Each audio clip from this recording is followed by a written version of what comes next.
Hello and good morning to everyone. I see almost 100 participants have signed in already, and in another 5 minutes, we'll see that this number is going to shoot up. On behalf of the Sports Authority of India and the All India Tennis Association, I take great pleasure in welcoming you all to this sixth day of the education webinar.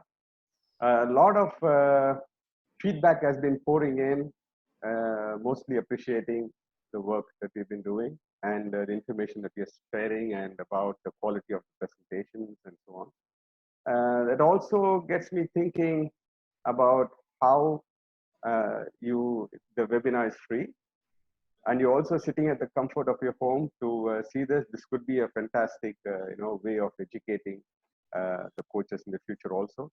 At the same time, how much are you going to respect it because it's coming so easy? How much are you going to value the information that's coming in? That's all up to you. So there's no question about it. So today again, we're going to have, I'm not going to keep this a secret. You all know it. He even came in and said hello to everybody. The celebrity is going to be Ramkumar Ramanathan.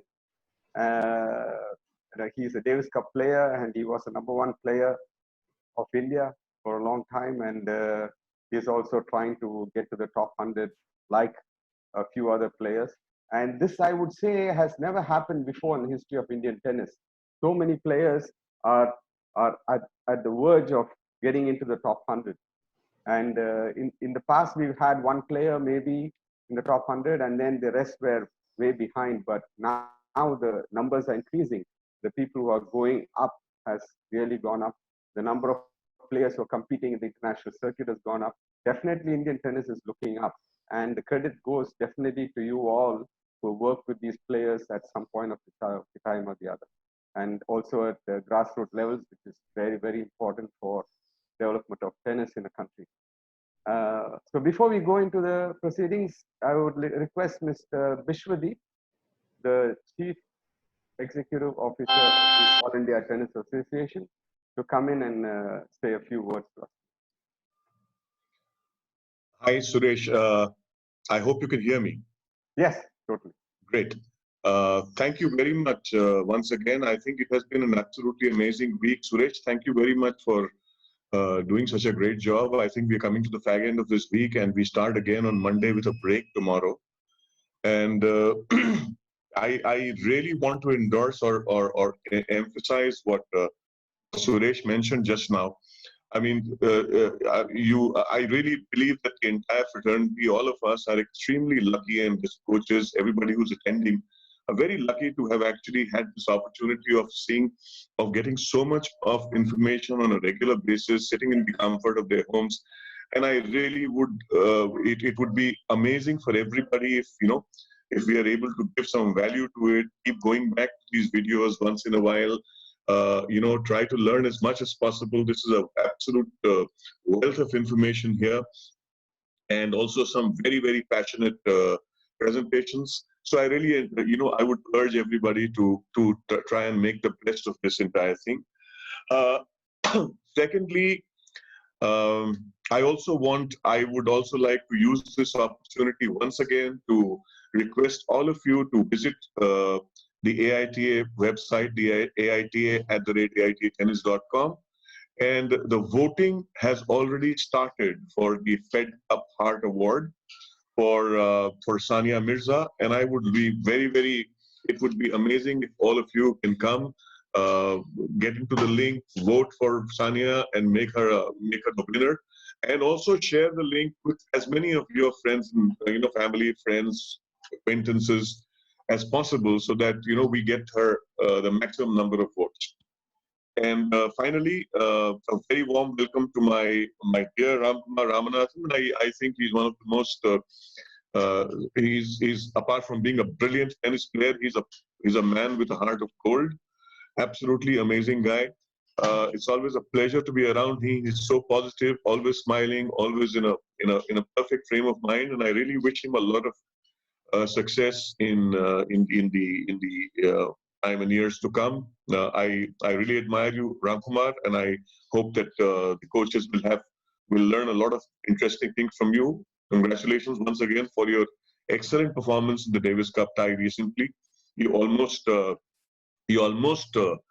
that guy Cilic, and he really got a run for his money. Wish it had been, wish it could have been, just a little bit better for us. But all the best, and thank you so much, Suresh, once again. Thank you, Bishwadeep. So we have Ram Kumar here. Ram Kumar, I think you can unmute yourself and yeah, that's good. If you say something, we can all see you. Hello, sir. So Ram Kumar. Hello, sir. Hello, Ram Kumar. So I know that personally. I know that you're having a great time during this lockdown. It has been I think a blessing in disguise for you, even though it is a very tough time for many people. For you, it has been you converted. Like, I think this is what tennis players do. We take the situation and then we try to convert it to your advantage. And you've done this. Can you talk a little bit about your activities during this lockdown? So yeah, like you said, sir, yeah, we don't get this Ram, often. there's some disturbance in you. Are you wearing a Bluetooth headphone? Yeah. Can you hear me? No, it is not very clear. Maybe you can just go into the phone, this thing, that should be enough, I think. The Bluetooth headphone is not very clear. Or switch it off and switch it on.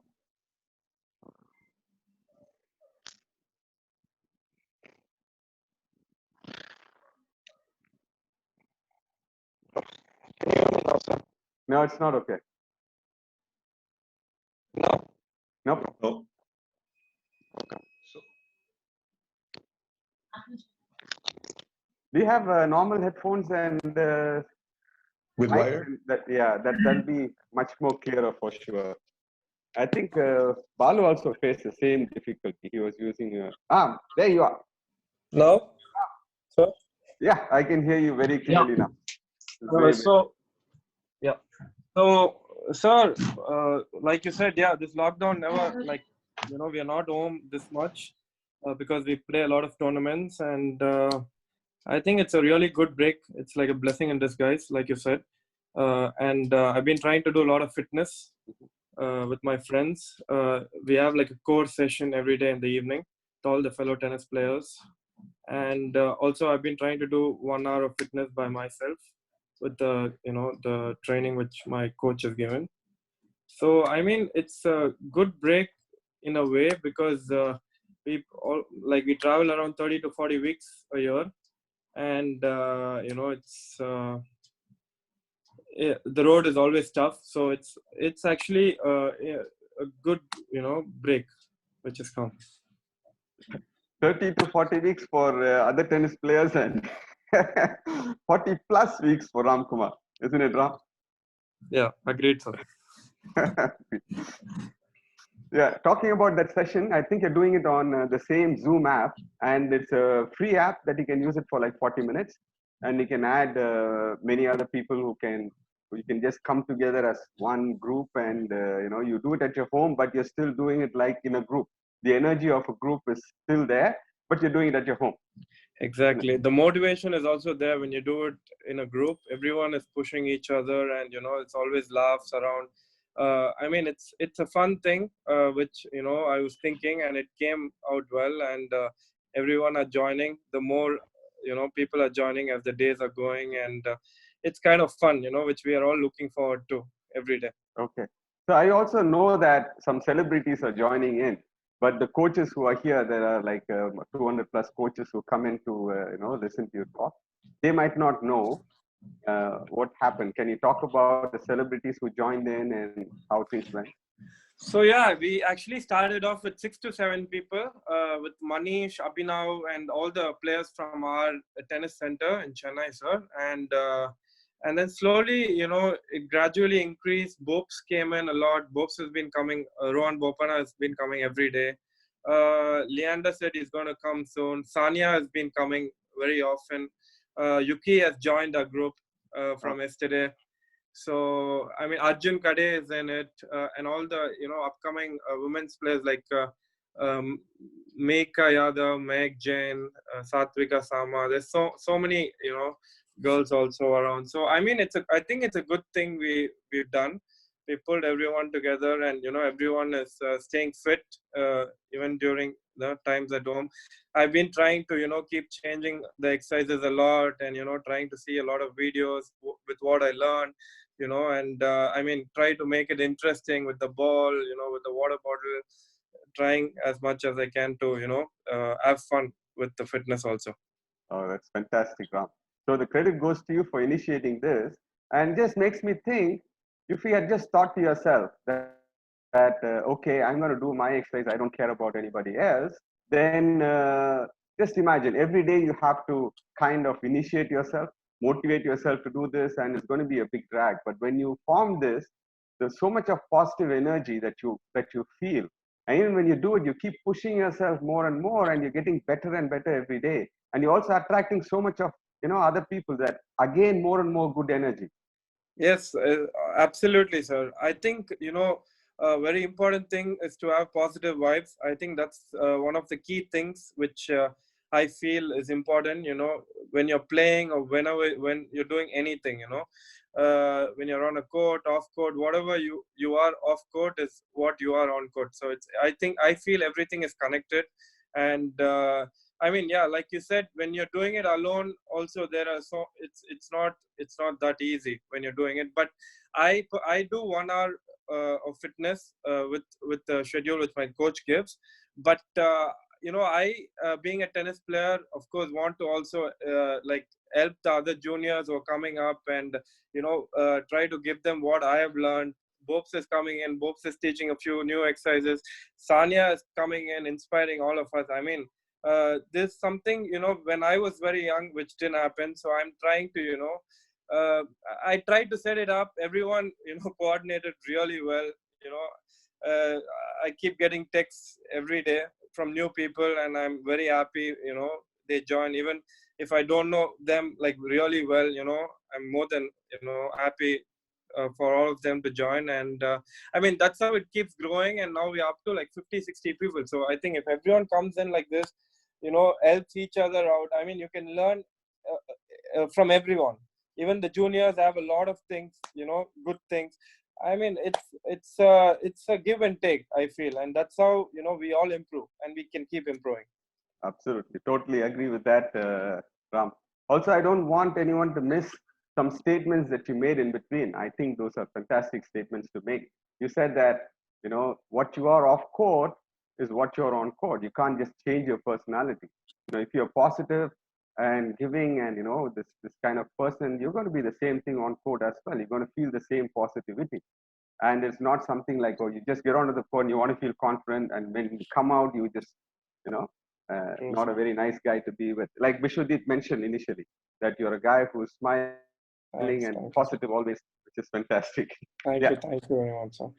And also, to have people like all of you around, also, there is a blessing for me to have the right team around me wherever I go, whichever part of the world I am. You have your friends, you have people around you. Let it be the referees, let it be anyone, the families who are there, who you keep going often. I mean, all these small things, I think it matters a lot end of the day. That's good. So Ram, I know you're doing this physical thing, but you also do anything for your mental toughness during this lockdown? So yeah, I try to meditate whenever I can. I try to meditate for 20 to 30 minutes in the morning. I think it's really important, because it really gives you the peace of mind. And I know that you've also been doing it, and you've taught all of us to pursue it. So I mean, I've been doing the basic meditation, and I think it really opens up your mind and makes you think broader, and you have a fresh start for every day, which is really, really important. Okay. So I would love to go more into that, but today's presentation is going to be none other than our own Nandan Bal, and it is going to be a revelation, like I mentioned yesterday. It is going to be on strategy and tactics. So I think we can talk a little bit about strategy and tactics so that it stays within the. Is Nandan sir in this video? He's not here in this video. Maybe he's watching us. Okay. and he will come in once we finish with this conversation. Sure, Yeah? sure. Yeah. So let's go back to your early years. You were tutored by T. Chandrasekhar, Yes, sir. and can you tell us a little bit about your experience in the early years and with your coach? And Yeah, I first started tennis with Chandra sir. Who taught me. And I'm really grateful for him for all the help he's done and he's been doing, and he's a really really nice person, and I mean the bond is always nice, and I feel he's helped me a lot. He's always said, you have the game, and if you see me hit my forehand, then you would know I train with Chandra sir. So I mean, it's like everything just connected. I feel I was really during that time I was listening to him during my young days.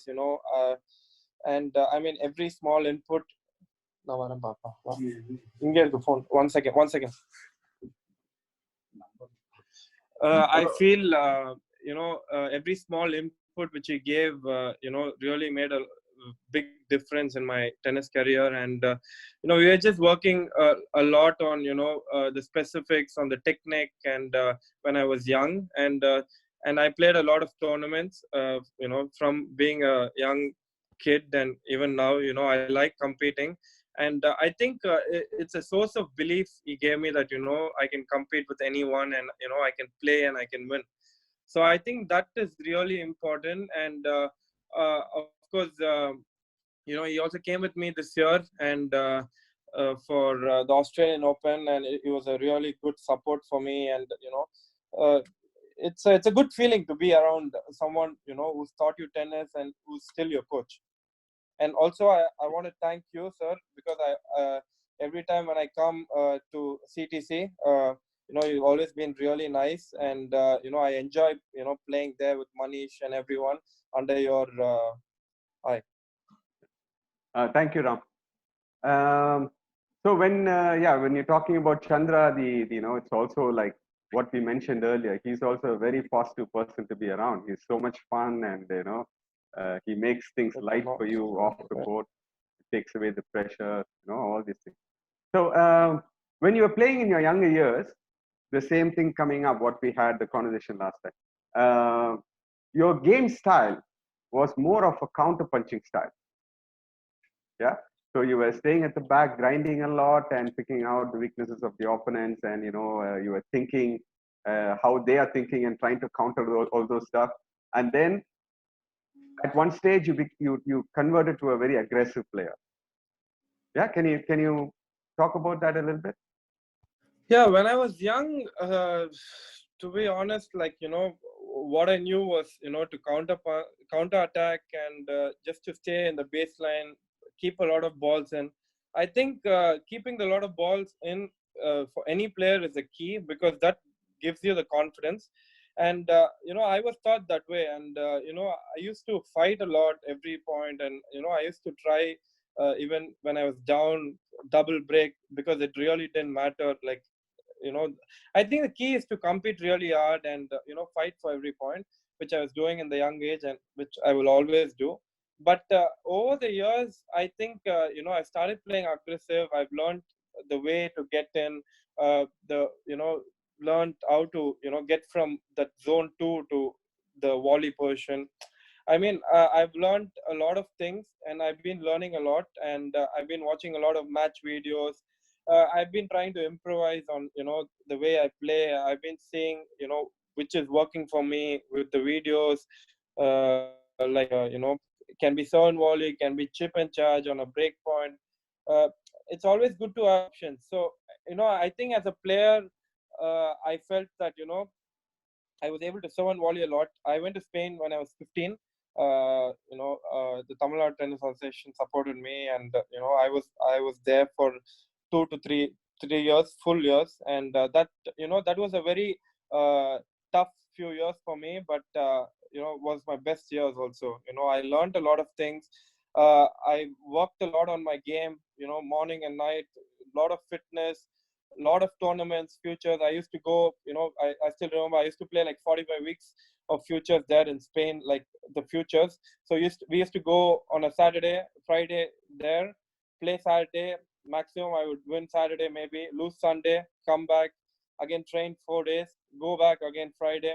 So this was happening for 40 weeks in a row, like, up and down.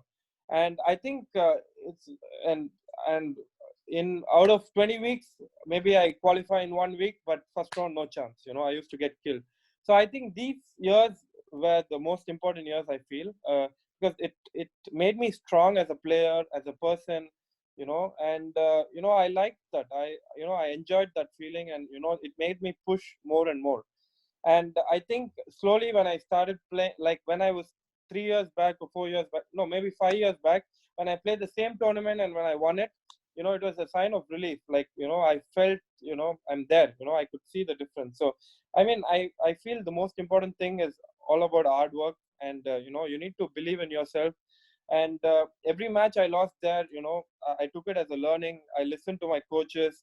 You know, there was no regret that I lost. Like I was really, sad that I lost for that day. But inside it was burning. I was, in a nice way. I was feeling, I can get there. A few points here there. I used to lose the match 7-6 in the third. And but as a person, I improved, and as a player also, I learned a lot of things. Staying alone in Sanchez Casal. I mean.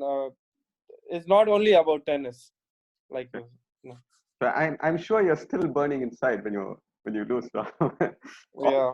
Also, we wish that we have, like like what you said, we just could travel, go play a tournament, come back and train for next few days, and then again go play another future.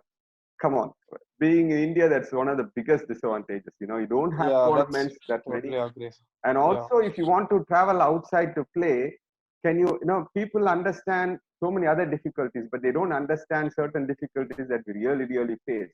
And one of those things is the passport, the Indian passport, and the difficulty in getting a visa to go to a country. True, very true, sir. Can you talk about that? Like how you have to travel somewhere, but then you have to come back and apply and go to another place. Can you talk about this? I totally agree, sir. This visa is a very tough thing, but we kind of we get the visas wherever you are, but it's really difficult. It can be like 2 days left, and my passport is still stuck somewhere. I'm just hoping that comes back. But I think the most important visa is Schengen, US, and UK. If you have these three visas, you're okay. And luckily, I've been getting the Schengen for like 4 years, because I've had a lot of Schengen visas. So I've been lucky. But it's very, very true, sir, that getting the visas is a big difficult thing. Getting it the first time is a tough one, like the US or the Schengen visa. But once you get it, the second time is not too difficult. But the only problem is when you have to apply and then it takes time. So if you're playing a match and if you don't know if the passport is going to be there. Yeah, it's actually a funny story. When I went, with Joshi sir, the first time to Ethan K. Joshi sir, first time to Nick Bollettieri. We all submitted our passports together, and my passport didn't come back. It came the night, when we were supposed to fly that evening, luckily. And then I flew with all the others. So it was, it's tough time. Yeah. Okay, so I have this question for you. As an adult competing in the futures and the challenges, you started adapting a very aggressive style, whereas in the early years you were playing a counterpunching style. Now my question is, because a lot of people misunderstand a few things, I want to make things very, very clear.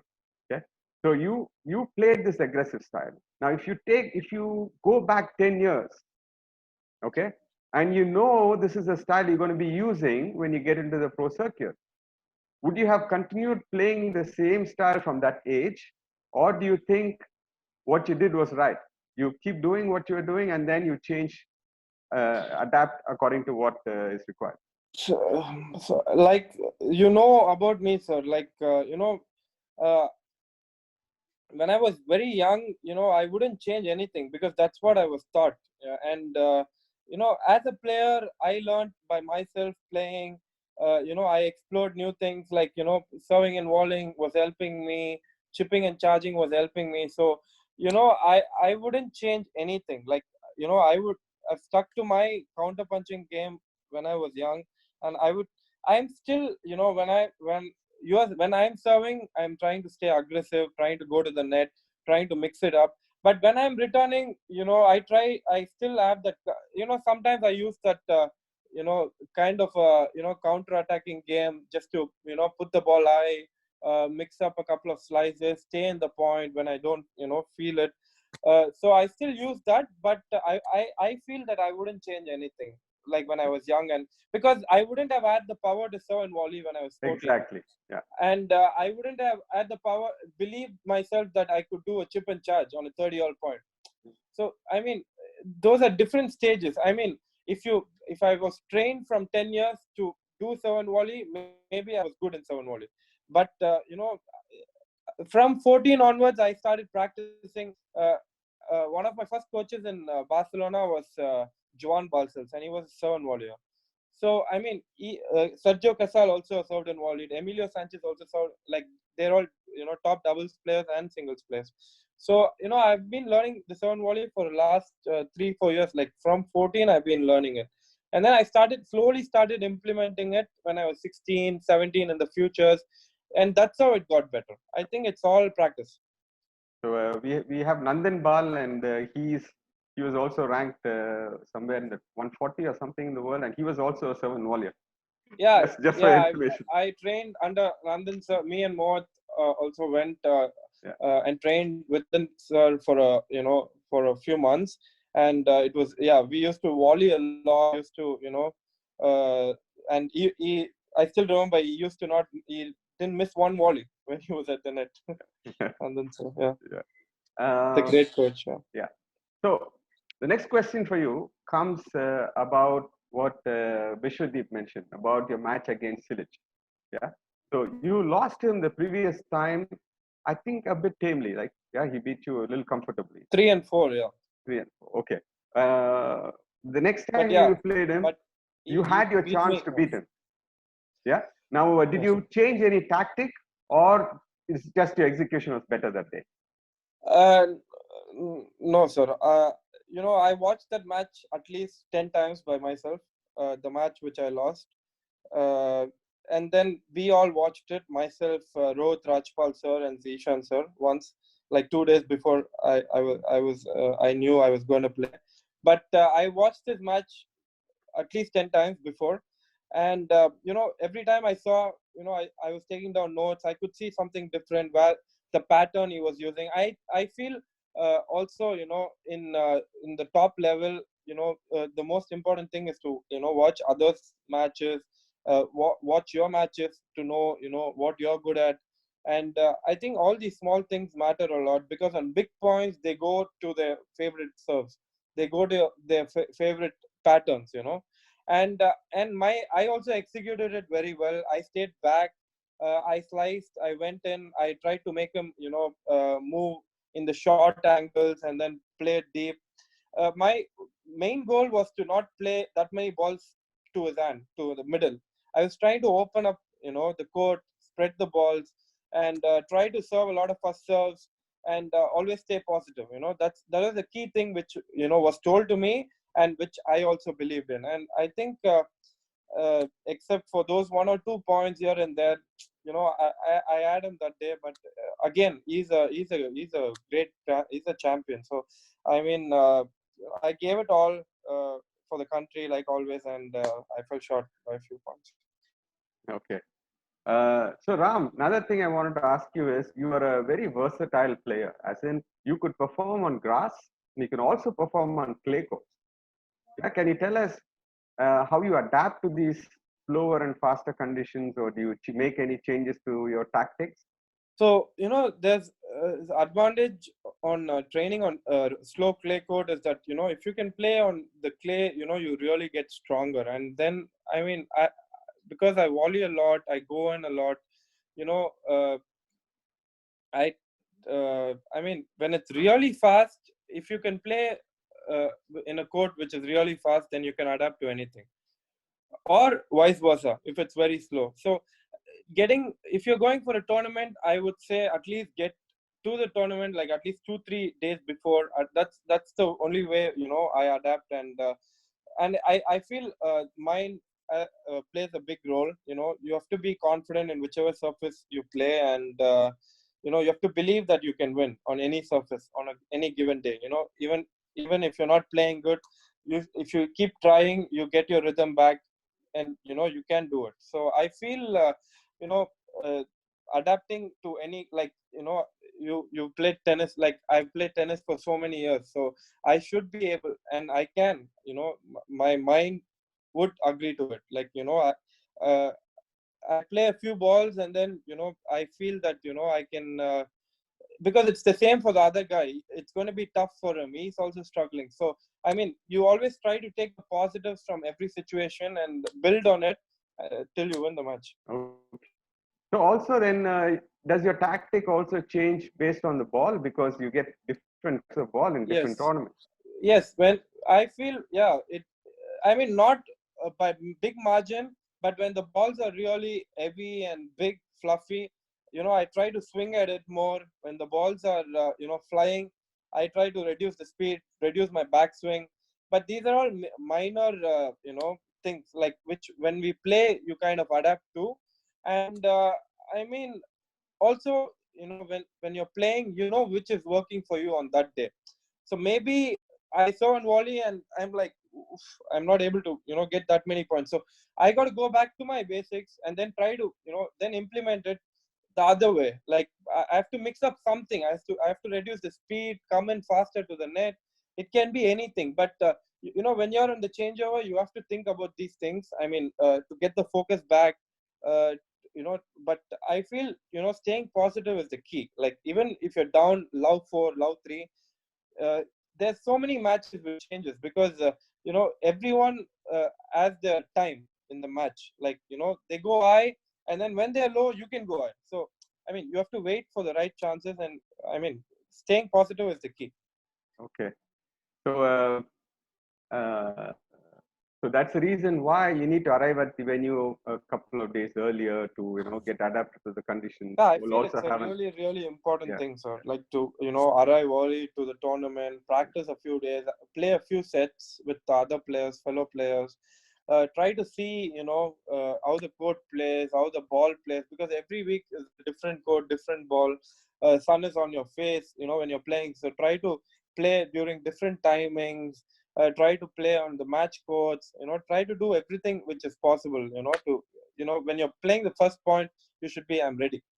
So that's the goal. Okay. Sometimes when the conditions are windy, so sometimes do you go and check if when I'm serving from this side, if I'm with the wind or against the wind, and do you do any anything to adapt to that? Yes, yes. When I warm up, and when it's like, I played a lot of matches in Krishnan Tennis Center, and this was when I was like 10, 11 years, and yeah, I think it plays a big role to see the wind conditions, how it's from where it's flowing. I mean, it's really, really important, these small things, because and with the wind, I try to slice a lot. I try to I try to take speed off, and from the against the wind, I mean, drop shot really helps, lobs really help, because it's not going to fly out. And but when it's windy, it's very important to keep it simple, to keep a lot of balls in play, because don't go for lines. At least stay 3-4 feet away from the lines, play through the middle, because it's the same for other guy. So those are a few things I would change. Okay. And you'll also change your tactics, or you'll have to respond in a certain way based on the opponent's style. So can you tell us what you do when your opponent is playing a pure counter-punching style? He's just trying to get you into long rallies and weigh you down. I would stay with him for the first few games, because I don't want to give him a feeling where I don't want to rally. I I I would let him know that it's fine to rally, but at the same time, I would try to pull him in. I would try to, surprise them with a serve and volley. Like I would try to keep him not comfortable at all. Like, I try to mix up the heights, the lengths, uh, and one of the main things would be to try and pull him in after like a 10-11 ball rally, just to keep him aware that, and then try to pull him in, and then you go in also. There's so many plays which you can do on a player, and during the rallies you also will find out where he is comfortable, which angles he's playing more. He's liking the forehand cross courts or backhand. uh, like one of the most important things to not keep him settled, like trying to change something here and there with the game you have. And I think and on big points, no matter the way he plays, you try to play the way you want to play. You Absolutely. dictate. Yes. That is going to be my next question. So, I was going to ask you, how do you balance between doing what the opponent doesn't like doing and then doing what you have programmed to do, what you're good at doing? You know what I mean? So also, I'll rephrase the question. Uh, you would like to do what the opponent doesn't like to do, and if it is in your strength, that's exactly what you do. At the same time, you'll also want to surprise your opponent, right? So how do you balance this in the match? How much do you do this? Is there a percentage? it totally comes down to the feeling of that day, sir. Because when you start playing the match, sometimes you start slow. So when you're starting the match, you try to you start with playing your game, the game which you know how to play, and then slowly, once the match keeps getting in, you keep seeing a lot of small things. When you serve a wide serve, and if the return doesn't come back, you have the point there. So you try keep him guessing. You go to his favorite side when you're 40 love. You go to his weaker side when you're 30-40. I mean, you give him, like, you play the way he wants, maybe when you're 40-15 up on your serve. And you make him play your way when you're 30-40 up, when you're 30-40 down. So you kind of mix it up, and which there are like 2-3 points in each set, which is the key. So like a break point on a serve, which I have only one, I would take a chance and go for my shots. Or if I feel I can, I can rally and get the point, I would just stay with them.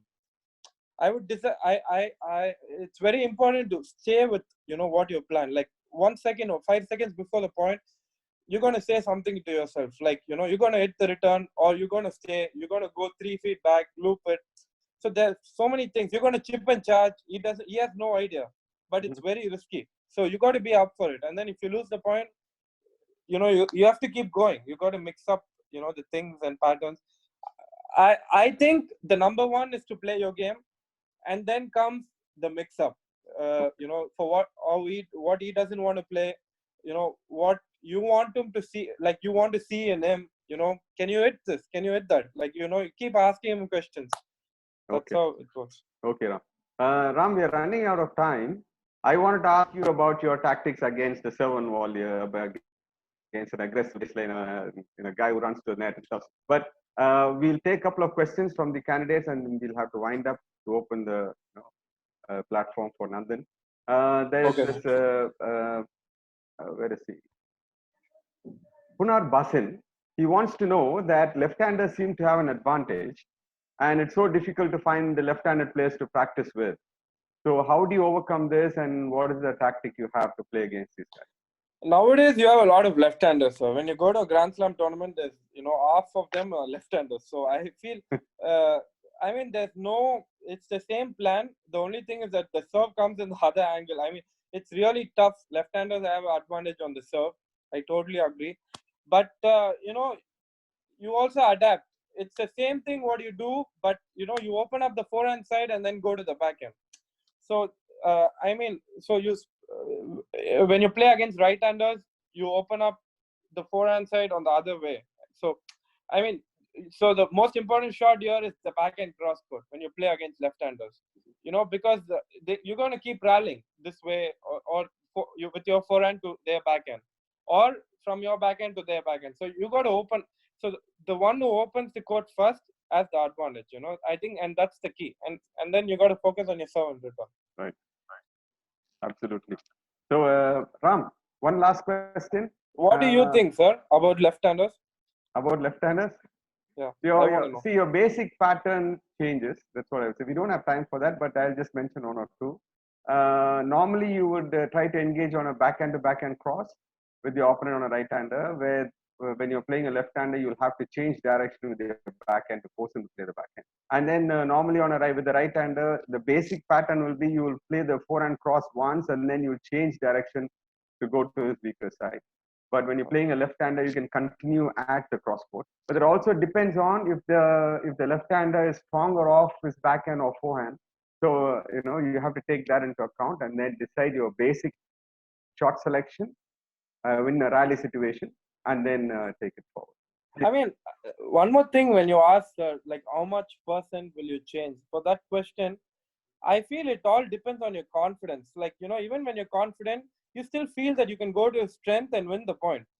And it works most of the times. I mean, it's all about how you feel on the day. The return is going to come back, but you're going to make the volley on the open court. So, right. Yeah. Okay. Good. So thanks a lot, Ram. We ran out of time. We took a minute extra, actually. Okay. So it was wonderful having you here. And then thanks again for sharing your thoughts so honestly and, being forthwith with all the information that you could share. You're not holding back on anything, which is fantastic. And I hope all the coaches can benefit from what you said, so that they can take it forward to their students, and then we'll have a lot more players like you coming up in the future. And thank you very much, Suresh sir, and I also want to thank Nandan sir, for always being a support for me and always guiding me, and to you, Suresh sir, and thanks Vishwadeep sir for for your kind words. It really means a lot coming from all of you. I will keep learning and try to get better with my tennis. Thanks. Okay, Ram. So you've been eating a lot of home food for the last 5 weeks, which is not done in the last few years. Yeah. You're getting really strong. When you come back, you're going to make a mark on the court. Yeah, let's make it count. 220. Thank you so much. Top 100. Come on. Let's go. Thank you, sir. Thanks. God willing. Thanks. Bye, Ram. Bye, sir. So for the speaker for the session is going to be our very own Nandan Bal. You met him on the first day. And those who don't know him, he is a Davis Cup coach for almost 8 years. He has represented the country for almost 7 or 8 years in the Davis Cup. He has also been a Fed Cup coach. He's a level 3 coach, ITF level 3 coach. And he's also been a tutor for the coaches courses for the last 20 years, doing a phenomenal job. He's an excellent communicator. You all know that. And he's going to talk about tactics and strategy in this session. And over to you, Nandan. Are you there, Nandan?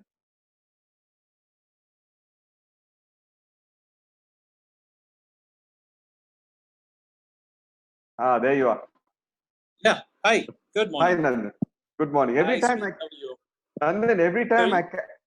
I catch Namita at the back, setting things up for you on the webinar. Yeah. I'm old school. I only know how to hold and work a tennis racket and a tennis ball.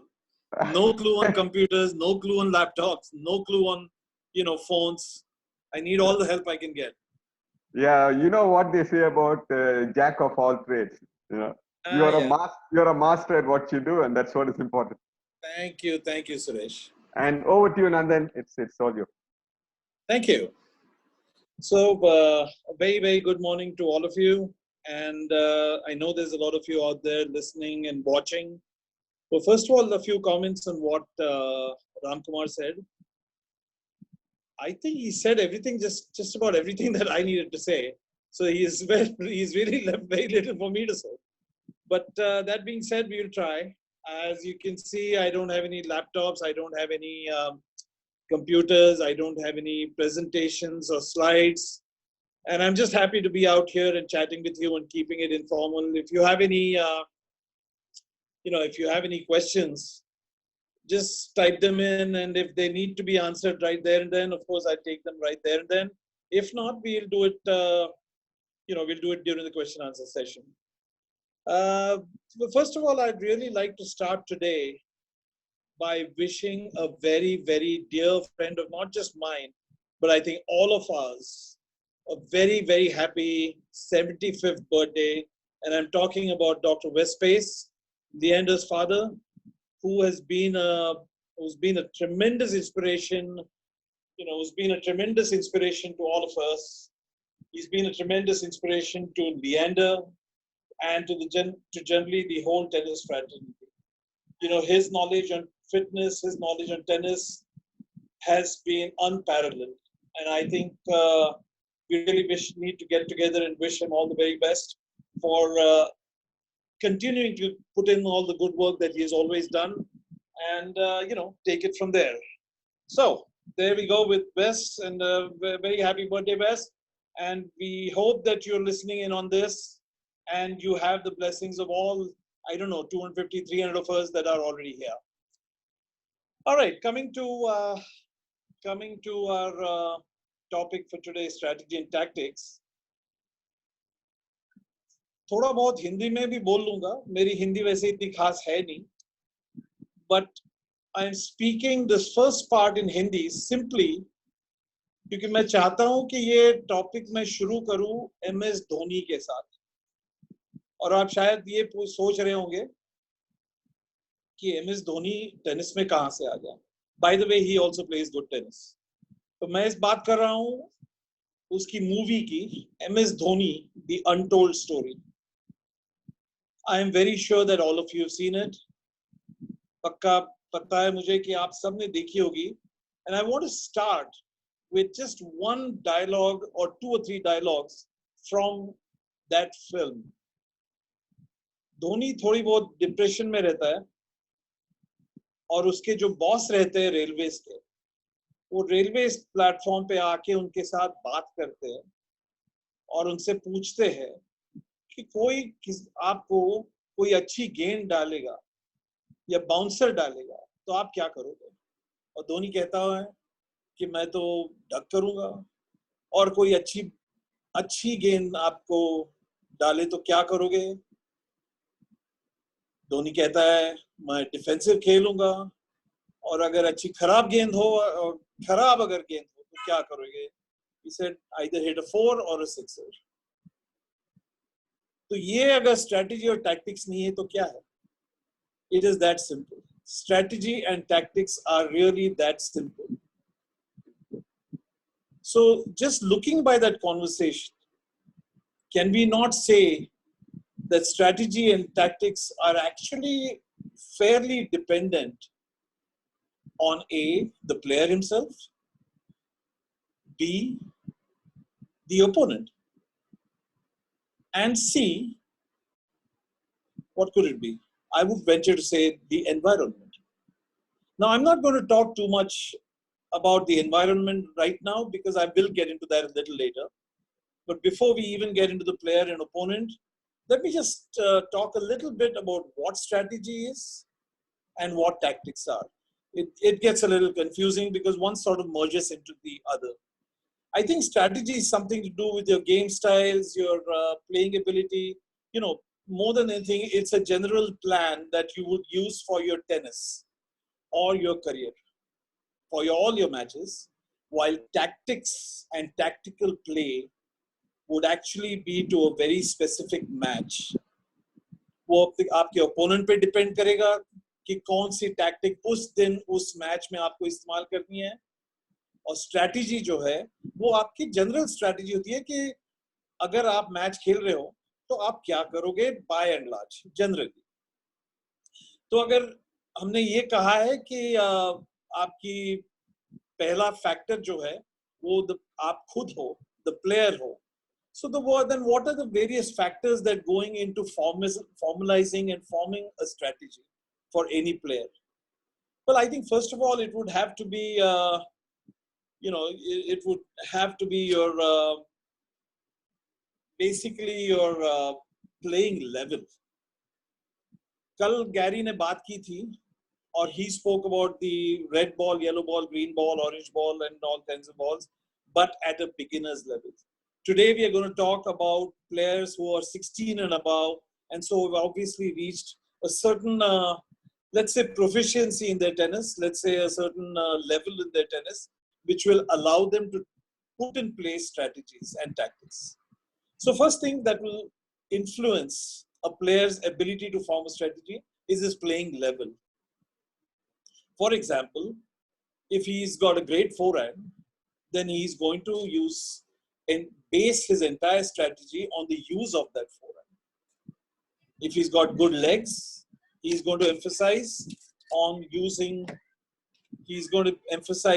his legs, and the chances are that he might be of a more defensive mode than an aggressive mode. Second point, what is his technical competence? What is his tactical understanding? अगर उसकी technique अच्छी है तो वो क्या बनेगा? मेरे हिसाब से वो एक ऑलराउंड प्लेयर बनेगा. अगर उसकी सर्व बहुत ही उम्दा है, बड़ी है, so the chances are he's going to be a net rusher, a serve volleyer, and so that is what I mean by technical competence. In modern tennis, I think most players would not have any technical weaknesses. Yes, they may have a strength which they may use, but by and large, they will not have a technical weakness, and so they will be capable and able to form and formalize any strategy that they would want to formalize. Secondly, their tactical understanding. You know, for me, just listening to Ram for the last 20-25 minutes told me what a fabulous tactical understanding he has of the game. Listening in to Prajnesh yesterday, that was just learning more about how the modern player thinks, how he is able to communicate with the others and find out what's good for him to form a strategy, how they use a tennis court. On that first day, second day, I think we had Yuki. So all these guys are fabulous examples of good tactical players. Sometimes I also feel that they are great with tactical play because they're very cerebral. They may not, if you look at all of them, they don't have the build of a Cilic or a Nadal or a Federer. But that doesn't mean they can't play tennis. What they do is what they have is what gets used best. So these guys are, very smart, very intelligent, and they use that to their advantage to form tactics to put their opponent under pressure. The third factor that would probably come in as far as a player's general strategy formation is concerned is his game style. So when you have your game styles, and I'm sure everybody knows that all the game styles, the different game styles that there are, you have your aggressive baseliner, you have your serve volleyer and blah, blah, blah. So you have 4 or 5 of them, and I'll get into that a little later. So depending on his game style, on the player's, his or her game style, they are going to form a strategy. A server, a net rusher is always going to be most comfortable at the net. A counter puncher is going to be very comfortable parking himself 5 feet behind the baseline. An aggressive baseliner is going to play from the baseline. He's going to take the ball early. So all these things will influence the formation of a strategy for a certain player. Now, what about the opponent? How will you formalize a strategy with reference to an opponent? I think most important is you need to know what your opponent's strengths and weaknesses are. So watching your opponents over the day, over the matches, over weeks of tennis, we heard Ram Kumar plays 40 weeks in a year almost, and which also means that he has an opportunity to watch opponents day in and day out for almost 40 weeks a year, which is fabulous. I mean, it's also very tiring because you're also playing your own matches. But essentially, Ram would go into a match knowing the exact strength and weakness of his opponent. And so he would know how to exploit the opponent's weaknesses and how to stay away from his opponent's strengths. I think the other point that you would need to know about an opponent is what his shot selection and his tactical intentions are. And I think Ram brought it up earlier when he spoke about, a player will always go for his favorite shot in times of trouble. And so at a 30-all point, a reduced point, add out, add in all the big points, they will go with a shot which they're comfortable with. And if you are in knowledge of what that particular shot is, then you're in good shape. Similarly, you would also, depending on what your opponent's tactical intentions are, you would form your strategy according to that. Obviously, if the guy is a net rusher, you will formalize a strategy which will counter that. So much for that. I'm also going to bring up a little bit on the third point that influences strategy. And I think I'm going to talk about a little bit here about the environment, because that also plays a huge factor. I am going to take it up in a little more detail a little later in the day, a little later in the morning. But it suffices right now to say that what I'm looking at is basically the court surfaces, how they influence tactics and strategy. The weather conditions also play an important part in deciding what your tactics and strategy should be. And of course, the third point, which not too many people think about simply because they're playing open tennis, but when you play team tennis, the crowd behavior makes a huge factor, whether you're playing at home, whether you're playing outside, because when you're playing outside, you're playing hostile crowds. I have seen crowds in Brazil throw stones, throw coins at players from the opposite team when they're playing. I mean, it's funny, but I actually think of a story here, because we were actually playing one of the South American countries. And I remember this story being told to me by one of my seniors on the Davis Cup team.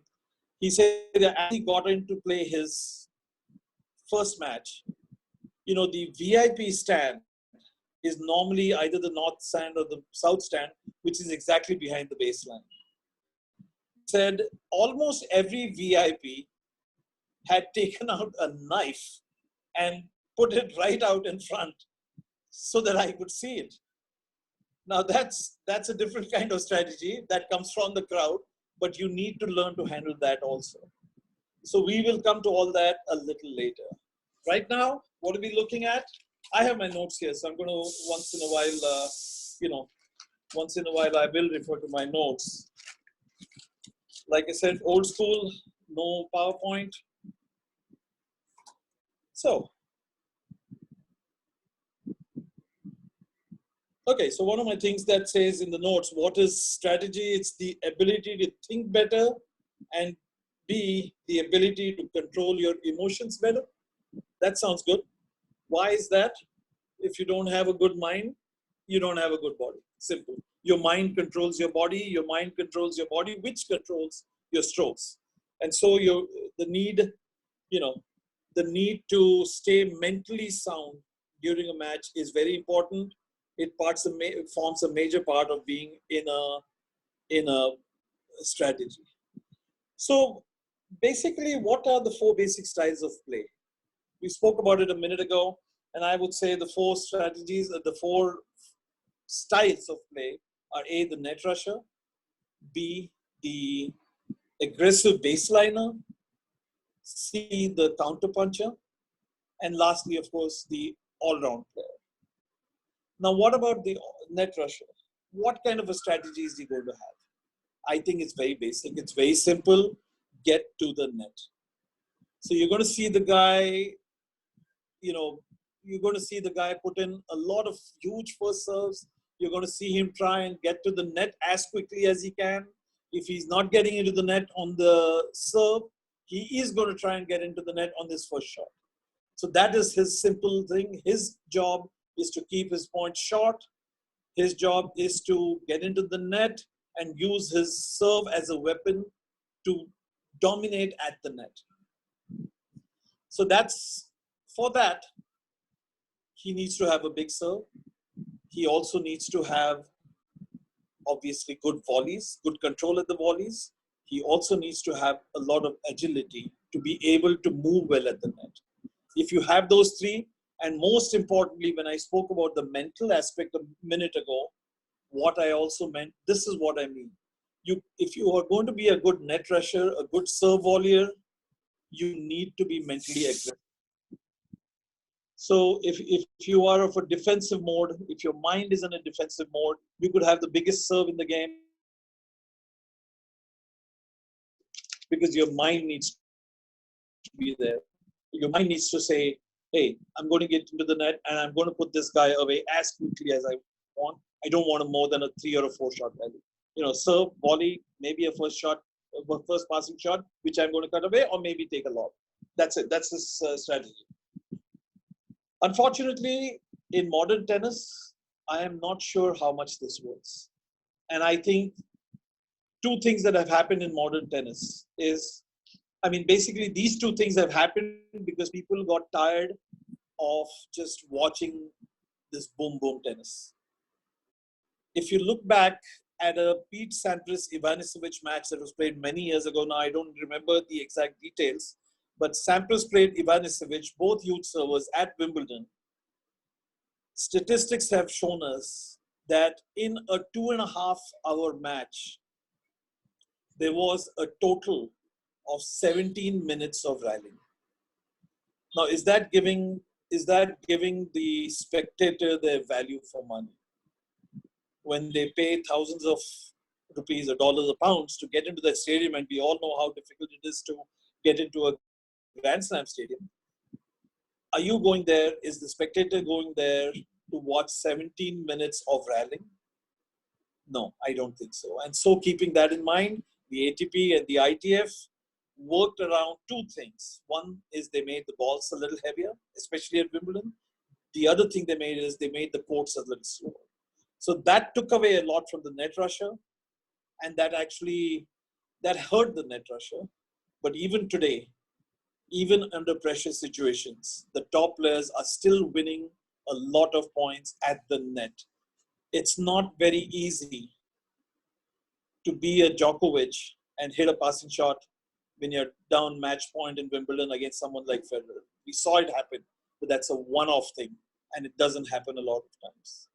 And so you need to be a little more patient in your tennis today. But having said that, I mean, I can think of some fabulous serve volleyers who have entertained us throughout the years.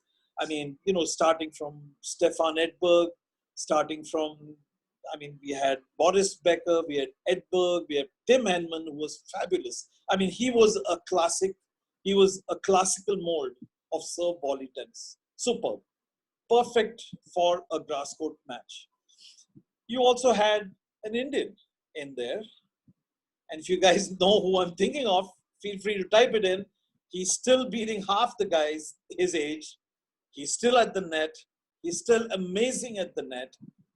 I think you all know who I'm talking about. If you have got the right answer, hey, my God, that didn't take long. Lee, Pace, Leander, wow, yes. So at the age of, 45 now? He's still beating the pants of guys who are half his age, and just fabulous to watch him. His instincts at the net, even today, outbeat any of the top guys. Can you think of a foreigner today who's still a very good serve volleyer? And he's probably not getting as good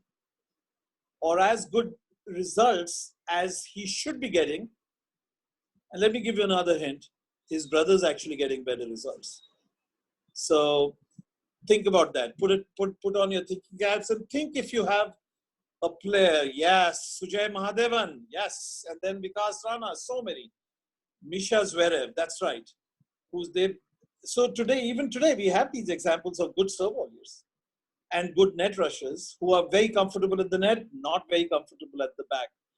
Somebody said Murray, and I'm not sure if it is Andy Murray or Jamie Murray, but whatever. I mean, I think both the guys, Andy, when he wants to be, he can be very good at the net. If you actually watched, what was it? Britain versus Belgium, Davis Cup finals 3 years back. And you had 3 fabulous doubles players in there.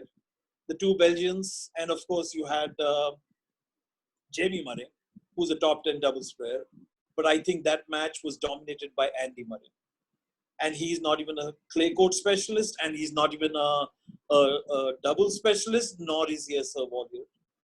Which also then goes to show that a lot of the singles players, if they played doubles, they would actually still be very, very good at that.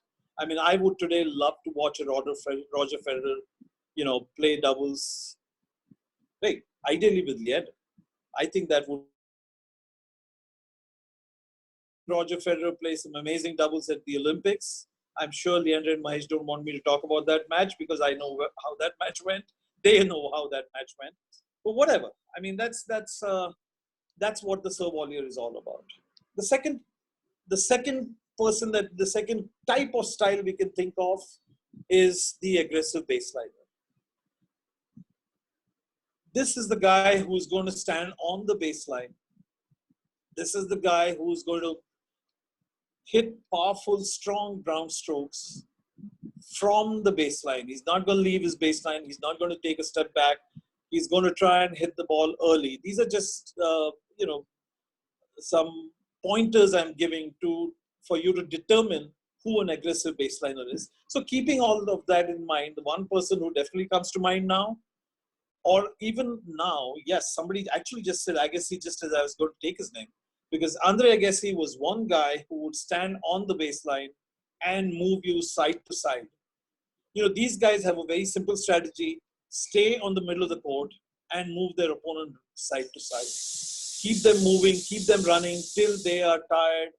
When that third set starts or the fifth set starts, you just know that Agassi is going to be fitter because he's not the one who's doing the running. These guys also would normally have one big shot, in which is normally the forehand, and they will use this forehand from almost 3/4 of the courts. So I'm getting a few replies there, and I'm agreeing with almost all of them. Del Potro was the last one that came in. Yes, Del Potro, surely, with that forehand of his, amazing. He actually, 3/4 of the court that on his side, he is using his forehand. And then I also got a couple of others like Borg and I think somebody spoke about David Ferrer. And I'm not too sure whether I would put them in the category of aggressive baseliner. Someone has just put in a Nadal. And I think today, yes, you would have to agree that it's Nadal in there as an aggressive baseliner. But if you go back, maybe less than 5 years ago, I would have actually put Nadal in the counter punches category, simply because he just loved to be out there on clay. He loved to be about 8 or 10 feet behind the baseline. He would hit balls all day. He would hit balls all week. He still does. After 10 years at the French Open, he still does that. But over the last 5 years, he's adapted, and he's now coming in a lot more. He's added to his shots. He's added a drop shot to his game. He's added a backhand slice to his game. And he's also added a bit of aggression. So now, yes, I would certainly say he's an aggressive baseliner. That's my theory. And of course, you are most welcome to either agree or disagree. Once again, we have another reply from someone who has spoken about Michael Chang. And so from the aggressive baseliner, I'm going to go to the next category, which is the counterpuncher. The counterpuncher is someone who's very similar to the aggressive baseliner, but he will form a strategy on more of a defensive mode than an aggressive mode. And so, yes, there were some names that came up. David Ferrer, for example, would probably be a little further behind the baseline. Michael Chang is surely somebody who would be a great example of a counter puncher. So these are the guys who are more in a defensive mode, who are going to make you hit a lot of balls, who are not going to miss too many balls, and they are going to be out there. So they are very physical. They are players who will, not miss a ball. So the two great qualities that come up as far as the counter puncher is concerned One is they have tremendous patience and they're mentally very strong. And yes, surely they're physically endowed, especially with great legs, because they do all the running. And they're happy doing the running because that's their game style. We have actually, I don't know if you guys can see the answers that are coming in, and they're putting in, a lot of names are coming in. But can I get a name of one Indian player who is just fabulous at this style of play? One Indian player. And that really shouldn't be too difficult. There we go. There we go. Yeah, you guys are amazing. I mean, I'm putting in a question and that answer's coming up right out there. And well, Aditya Rao, I think from Nasik, if I'm not wrong, is speaking about Nitin Kirtane. And once again, that's, Nitin Kirtane is a great player. He was a student of mine, but he started off and got to the top 10 in the world by actually being very, very aggressive. He had a huge left-hander serve. He was very quick at the net. And it's only in the later part of his life, especially now that he's playing in the seniors tour, that he's become a more of a counterpuncher. But I think somebody like a Somdev Devvarman, and somebody did speak about it earlier, I think Somdev has been fantastic. Somdev would park himself on that baseline or about 5 or 8 feet behind that line, and he would be the best of players in the world. A top ranking, I think, of around 70 in the world, or maybe even higher, and that's fantastic. Especially for counterpunchers, it's amazing because they are doing so much hard work. But once again, like I said, the mental aspect plays a lot of part in this because it's his frame of mind. He was defensive in his frame of mind, and that is why he was very happy being on that little behind the baseline and just being himself, just getting balls back. A typical shot that a counter puncher would hit is a high ball, a deep ball, probably hit heavy and with a lot of toss spin. And so that would keep his opponent honest, wouldn't allow that opponent to get in also. That's a typical counter puncher for you. I know a few answers came in and a couple of them actually said Roger Federer. I am not too sure about Roger Federer being a counter puncher, but let's get to the next game style, and that is that of the all-round style. Somebody, Arshad Desai, is speaking about Gustavo Kuerten. Yes, very good on clay. But once again, I would probably say an aggressive baseliner more than a counterpuncher. And now we are speaking about Aditya is the first one. There's a bunch of guys. Nobody can think beyond Roger Federer. Yes, absolutely. Roger Federer is the one epitome of an all-round player. So what are the characteristics of an all-round player? He can do just about everything that this game allows us to do. Serves big, he can come in, he can stay back, he can defend. Yes, Djokovic also in that category of all-round player, but I would actually go more. I think Nadal, Thiem, Djokovic are guys that I would put more in aggressive baseliners because they are not that comfortable at the net. They may volley. Yes, they may. They all do. At that level, they all do. But they're not comfortable at the net, which Roger Federer is. Misha Zverev is. Almost all the double specialists, except the clay court double specialists, are very, very comfortable at the net. But someone like a Roger Federer can actually be very comfortable on whatever part of the court he is on. And so you can be sure that he's going to throw you off your rhythm. You can be sure that he's going to keep you moving. You can be sure that he's going to attack when he gets a short ball. You can be sure he can be very solid with his defense when he has to be. And these are all the, these are all the points that you can expect from someone who's a good all-round player. So essentially, that's basically how you would. This is how you would sort of. This is how you would sort of mold your game style, mold your strategy to suit your game style. Now, one of the last answers that just came in was Justin Henin. And I think I am amiss here when I don't mention women's tennis, because I think we've got some fabulous examples in women's tennis who have, who are simply phenomenal. And if you look at someone like an aggressive baseliner or even an all-round court player, I think I would actually put Serena Williams in the category of an all-round player. And the chances are that I would put Venus Williams in the category of an aggressive baseliner, because she is flat, she is hard, and she keeps coming at the ball as early as she can.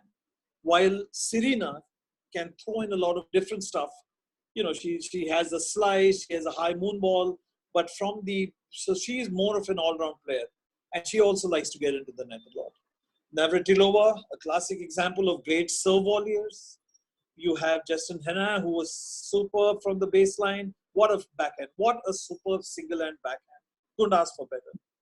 For me, I mean, of course, that's my personal individual opinion. For me, the greatest all-round tennis player who had fabulous, let's say, tactical capabilities was probably Martina Hingis. I think she was simply superb. For her size, for her build, of course, now she's bulked up and she's playing a lot of doubles, or did in the last few years, also won a few mixed doubles titles with Leander. But for her size and if you look back at some of her older matches when she was in her teens, I think her game style of all-round play was simply superb. She could do just about anything with a tennis ball. And if she was in position, you never knew where she was going to hit it.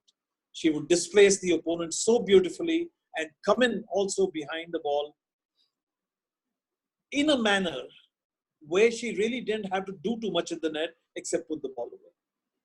So if you have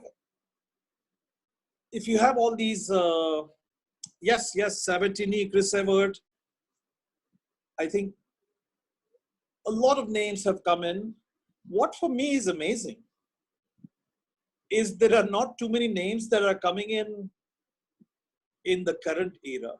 All these names, Sabatini, Chris Evert, Monica Seles, Steffi Graf, the two Martinas, these are all names from, these are all great names from past, from the history of the game, which also actually goes to show that the tennis player today, especially in women's tennis, has become very one-dimensional. If you look at the current lot of players, I think they are all almost practically either aggressive baseliners or counterpunchers. How many times do you see a drop shot being hit? How many times do you see people coming into the net? So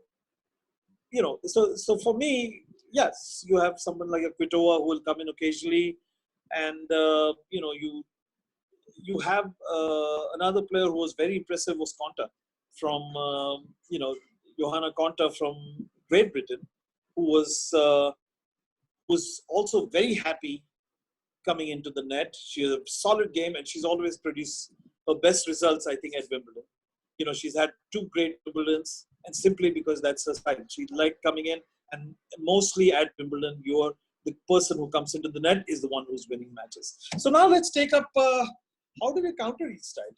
Okay, I had to go back to my notes for a minute, so give me half a second here. Guys, I had to work a lot for this.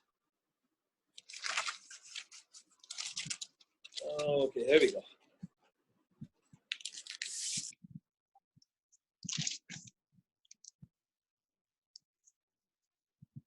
So my next question, the next point was,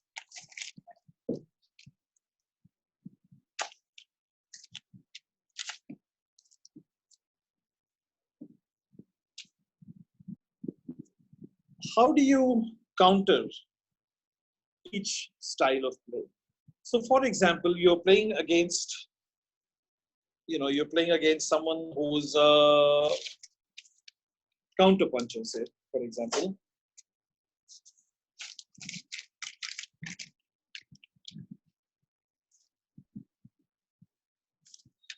You're playing someone who's a counterpuncher. What would your best strategy be for a counterpuncher? Can anybody think of anything? For me, my first, yes, chip and charge, well done. Bring him to the net. Why am I saying all this? You guys are doing everything. You do all the work. All right, for me, the simple strategy, if I was playing a counter puncher, would actually be to make him uncomfortable. So what does that mean? Where is he most comfortable? He's most comfortable 5 feet behind the baseline, 8 feet behind the baseline. And so, for me, if I was to play a counter puncher, I would actually try and throw in a lot of sharp angles. You know, sharp cross-court backhands, sharp cross-court forehands, variation of sorts. A lot of people are saying, yes, of course. So sharp cross-court, short angles, calling him to the net by hitting drop shots, taking the ball early, not giving him enough time, making him move side to side. You know, a whole lot of things. You know, a whole lot of things. But the main thing, like I said, was displace the area where he's most comfortable. If he's comfortable on 5 feet behind the line, get him off there. Make him do things he's uncomfortable. Make him volley. Make him hit overheads. Chip and charge. Don't give him time. Most guys that you're playing, if I was to play a Somdev, I know I wouldn't be hanging around at the baseline for long because I know that's what he's comfortable. So I'm going to chip and charge. I'm going to come in. So sometimes, I think Ram also mentioned this earlier. Yes, I think he did. That sometimes you have to do things which you're uncomfortable with, but it makes your opponent a lot more uncomfortable replying to what you're doing. So somewhere along the way, you may need to adapt. You may need to get away from what your strengths are. But in the long run, that is better for you. Because staying on the baseline and playing a counter puncher, you're not going to win, guaranteed. So, you know, somewhere over the last 1 or 2 years, we have actually seen a Federer, for example, though he's an all-round player, we've actually seen him play a counter puncher and take his second serve and move into the net. A sort of, you know, you see Federer actually standing about, I don't know, maybe 6 or 7 feet inside the baseline, taking the return really early, especially off his opponent's second serve, taking the return really early and chip in and get to the net as quickly as he can. It's used as a surprise weapon, but yes, it's a very, very effective weapon. So that's one of the things that you want to, that's one of the things that you want to consider. Chip and charge on his second serve. Yes, in the US Open, he did this. Yes. Oh, Siva Kumar, you're watching a lot of tennis. Excellent. Good. Now, how would you counter, say, an aggressive baseliner? Let's take that up next. How would you counter an aggressive baseliner? Once again, for me, the simplest thing to do is make him do things that he's uncomfortable. What is he trying to do? He's A, trying to hit the ball early, and B, he's trying to blast his opponent off the court. So the first thing, if you're playing somebody who's, if you're playing someone who's an aggressive baseliner, what would you need to do? I think you're going to have to use your legs a lot. You're going to have to move a lot because this guy is going to keep hitting. He's going to keep hitting, all over the place. So what is the next best thing you can do? If he's an aggressive baseliner and we have established that he is most comfortable on the line, then we need to get him off the line. What's the best way to do it? High and deep, go to his weaker side, short angles, get him off that baseline, especially with high and deep balls. What do you think is Nadal's biggest success against Federer? And why do you think it came? I think his biggest success came on any clay court surface, especially on the French Open clay, which is probably a little slower than, say, Madrid or Rome. Actually, Rome is fairly quick. Rome is not slow at all. And so I've already got the answers. Heavy, high, topspin forehands from the Nadal racket to Federer's backhand. That's it. And on that one simple strategy, Nadal has more wins over Federer than what Federer has over Nadal on clay. How did at some point in time, how did Federer counter it? By actually stepping up and catching the ball much, much earlier, catching it on the rise, not allowing it to bounce high. But I tell you, you need amazing legs for that. You need amazing footwork for that.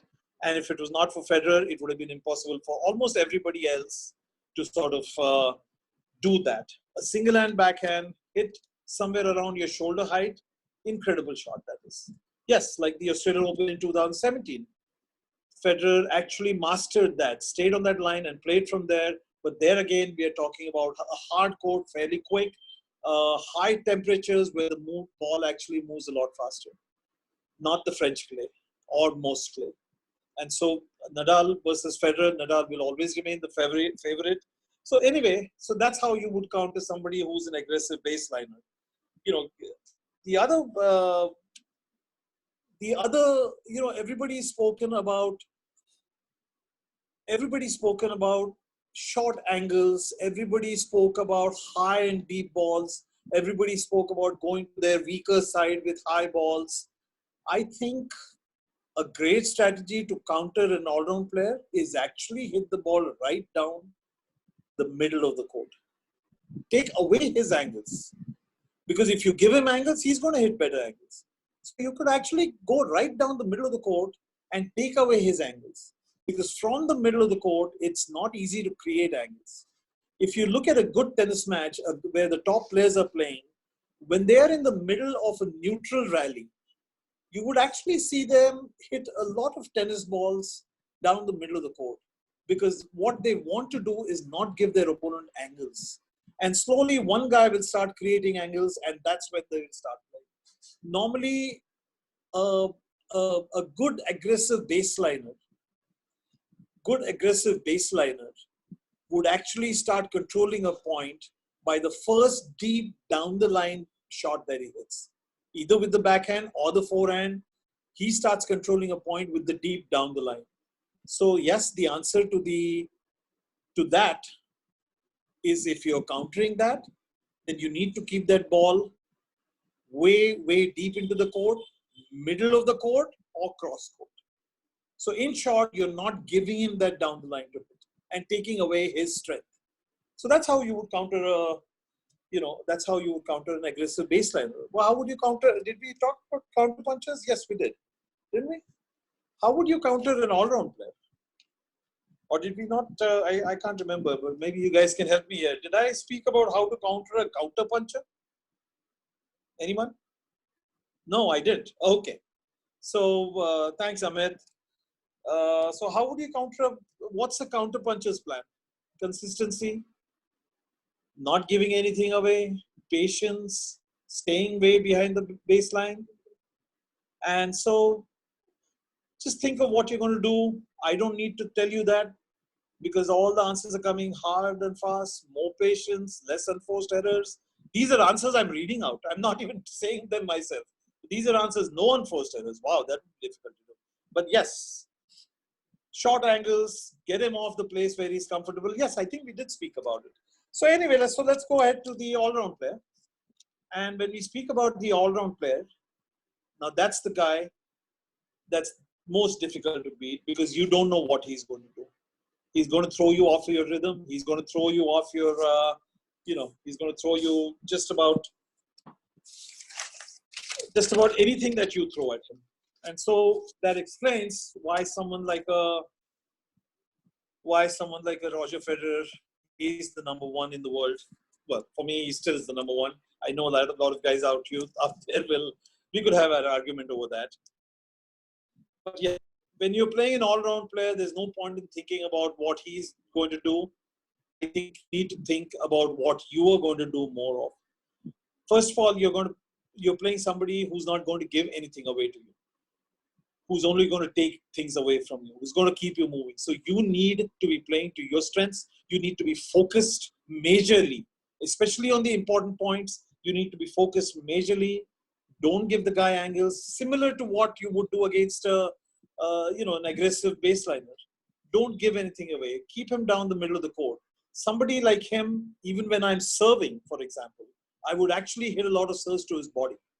I wouldn't give him that a little shot. If you go into the tee or if I go to the wide serve, you're actually giving him that angle to make you move. So I would actually serve to his body, jam him, and take charge of the point. Somebody like that who has an all-round game, try and take charge of the point as quickly as you can. Because if you don't do it quickly, he's going to do it for sure. And so basically that's, we do say that he has a complete game. He has an all-round game. And I'm talking like of, say, for example, a Serena Williams or a Roger Federer. But the fact is that they do lose matches. They do lose to counter punches and they do lose to other aggressive baseliners, which also means that there is always a way. There's always a way to find a way to beat these guys. So there we go. So that's pretty much, that's pretty much what all I can say in terms of how to counter players. I don't know how much time I have, but I do have a lot of things to say still. And so what I would actually like to go in, and maybe talk about the 5-game situations. And a lot of the rallies, a lot of the, a lot of the strategies that are formed are influenced by the 5-game situations. Everybody knows, everybody who has done the ITF courses also know that there are 5-game situations. And what are they? There's serving, there's returning, there's the situation where both are on the baseline. There's a situation where one is approaching the net, and of course the last one is the passing shot. So if you look at the baseline, if you look at the server, it's a very simple strategy. You want to try and dominate with your serve. You need to have the right equipment for that. And when I mean the equipment, it's not just your rackets, but also your height, your build. So someone like a Karlovic or a John Isner, they will keep their strategy very simple. Love all, 15 love because it's an ace, 30 love because it's an ace, 40 love because it's an ace, game probably because it's a second service. So as far as the serve is concerned, the big servers are always going to try and base their strategy on their big serving. A classic example of a coach always telling his student, it's 30 all, it's 30-40, it's 40-30. Make sure you get a 3/4 speed serve, a high percentage first serve in, and get the point started. Do you see a Isner or a Karlovic doing that? No chance. The only way they know how to play is by hitting a big first serve, and that's how they win matches, because they know what their strengths are and they are using their strengths. So what would they do on the second serve? Big servers would normally go for a big second serve too. See, this guy like Karlovic is there, and a new guy now, the American who's now I forgot his name, a young guy who's now the tallest player on the tour. They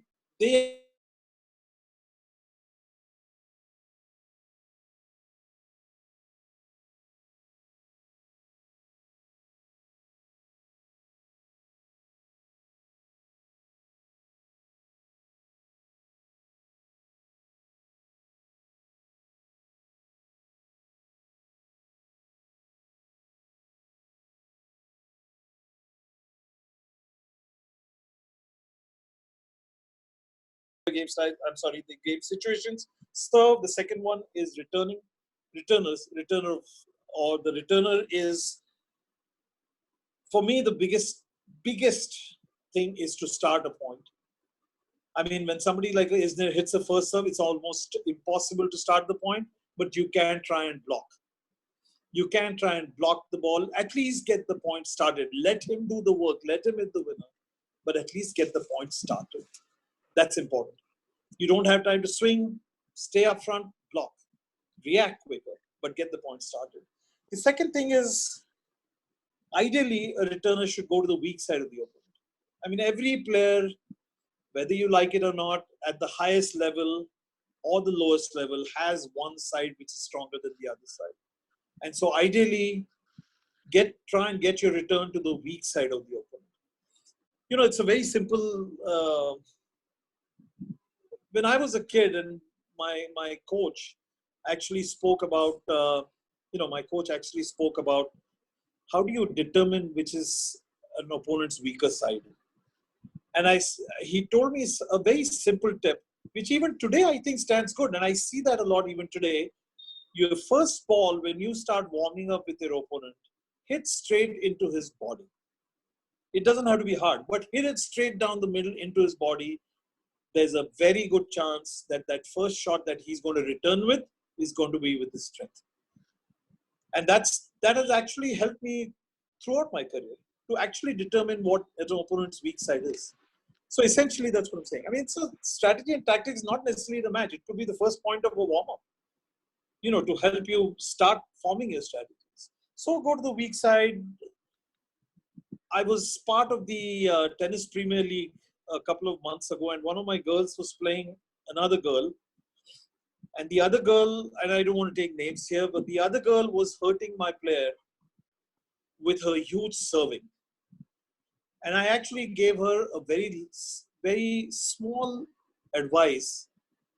I said, listen, the moment she misses a second serve, misses her first serve, go big on the return serve on the second. Be aggressive, chip and charge, but go big. Within a few points, the opponent had started taking speed off her first serve, simply because she didn't want to face her opponent's returns of her second serve. So sometimes you think at the moment, you think immediately and start putting these things in place. So good ploy, chip and charge in the second return, or chip and charge, or just be very aggressive on the second return. So you put a doubt in your opponent's mind that should I be going for the big first serve, because if I don't, I'm in trouble in the second. So that's pretty much that. The other thing I would say is a lot of players these days, also especially on faster courts, would be hitting angle serve. So for an angle serve, don't move along the baseline. Make sure you cut it. Make sure you cut in for that. Yeah.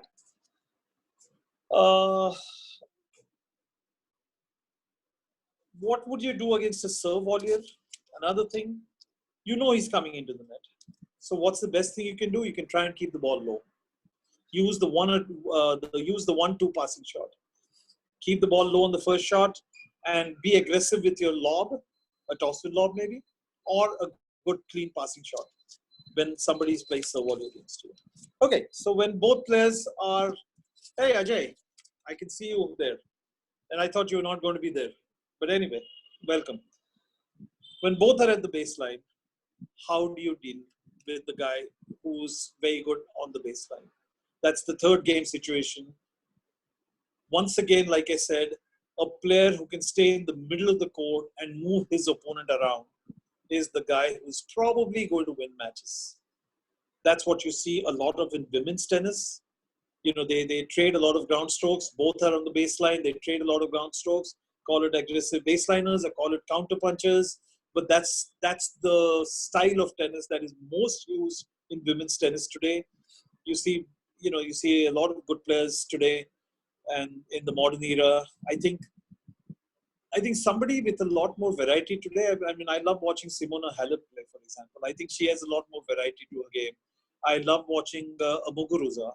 Is it Muguruza? Muguruza. So these are the players that I love watching. I'm not very big on, Barty. Yes, Ashley Barty, fabulous all-court player. So these are the players that I love watching. But speaking of, don't give up the baseline, keep good depth, change rhythms. If both are on the baseline, change rhythms. Make the opponent use their feet.